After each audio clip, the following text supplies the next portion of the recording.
जदि केही भी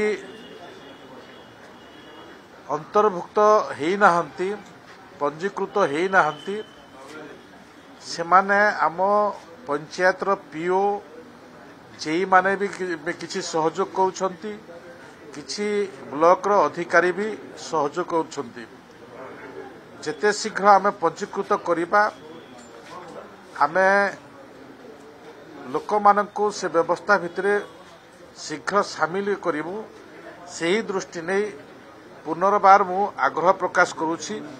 आसंता जो मार्च मास अछि मार्च 31 पर्यंत ए पंजीकृत कार्य चलिबो। ओडिशार योग्य गरीब हिताधिकारी मानकु मोर अभिनंदन। से माने प्रधानमंत्री आवास योजना रे अंतर्भुक्त हेबा पई पंचायत राज डिपार्टमेंट तरफ जो फेब्रुआरी 24 तारीख रो तांकर पंजीकरण व्यवस्था हेतला से पंजीकरण व्यवस्था आज 21 तारीख है।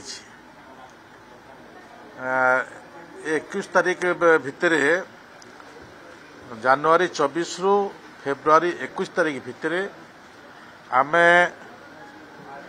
जो 30 जिला 314 ब्लॉक भितरू वर्तमान सुधा आम पंजीकरण जो संख्या विभाग पाखक हस्तगत होईछि से हस्तगत आमे 12.5 लाख पाखापाखि आमर गरीब लोक माने तांकर पंजीकरण करिसंती।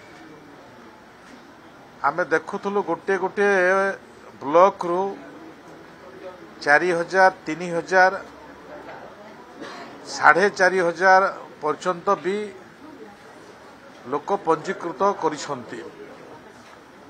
मु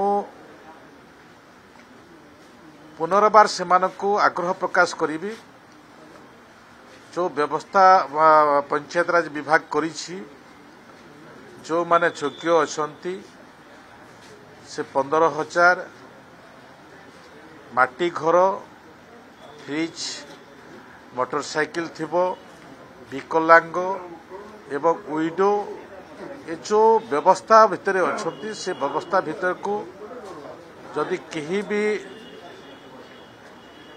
अंतर्भुक्त होना पंजीकृत होना से माने आम पंचायत पीओ जेई माने भी किसी सहयोग करुछंती किसी ब्लॉक रो अधिकारी भी सहयोग करुछंती जेते शीघ्र आमे पंजीकृत करिबा आमे लोक मानकु से व्यवस्था भितरे शीघ्र सामिल करिवु सेही दृष्टि नै पुनर्बार मु आग्रह प्रकाश करुछि। आसंता जो मार्च मास अछि मार्च 31 पर्यंत ए पंजीकृत कार्य चलिबो। ए पंजीकृत कार्य भितरे सामिल करिवे ए आशा मु पोषण करुछि।